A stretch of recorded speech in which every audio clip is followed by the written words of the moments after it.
مبروخ سجل، خلي الاسم الواضح ووصل.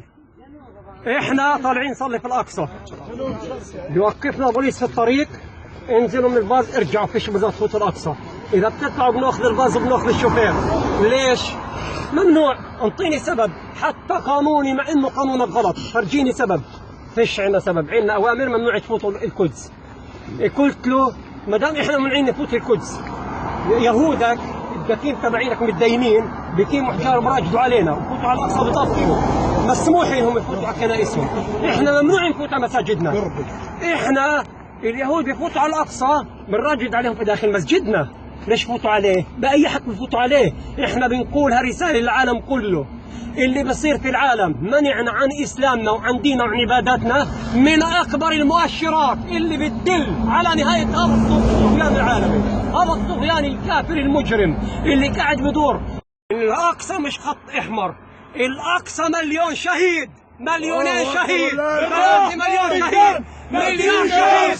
بالروح بالدم نبديك يا أقصى، بالروح بالدم ولن نتخلى عن مسجدنا الأقصى، ولن نتخلى عن شرفنا. هذا الأقصى شرفنا، هذا عقيدتنا، هذا جزء منا. مصر نبينا، مصر محمد صلى الله عليه وسلم.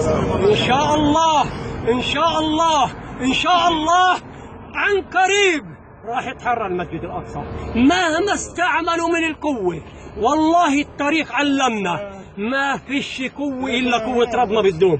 ما دمت أنت على الحق فاعلم أنك بالحق منتصر، وما داموا على الباطل مهما ظهرت قوتهم فهم أضعف من النعاج وأضعف من الحمير وسيزولون. ولكن وأختم بجملة مهمة جدا، رسالة لليهود بدي كلهم إياها، اسمعوها مليح. في إسبانيا يا بني صهيون لما اجوا الصليبيين وحاولوا إسبانيا ورجعوها والمسلمين طلعوا منها، هربتوا مع المسلمين مشان يحموكم من الصليبيين. هتلر بتقولوا انه ذبحكم وحرقكم، بتطبقوا بمنهجية هتلر علينا. ليش؟ شو انكم عنا؟ بريطانيا اعطتكم فلسطين، لعنة الله عليكم وعلى بريطانيا. ان شاء الله بالزولوا انتوا بريطانيا عن قريب. الله اكبر ولله الحمد. ولا نخشى في الله لومة لائم، نقول الحق ولا نخشى في الله لومة لائم. يعملوا اللي بدهم اياه. احنا مش بحاجة، اقولها للزعام العربي، مش بحاجيكم ولا بحاجة لاتباعكم ولا بحاجة لعبيدكم. المسؤول عن المسجد الاقصى الشعب الفلسطيني لحاله، بدناش حدا غيرنا، بدناش حدا غيرنا. كفانا عواء وكفانا نباح وكفانا تجارة بالدين وبالأقصى.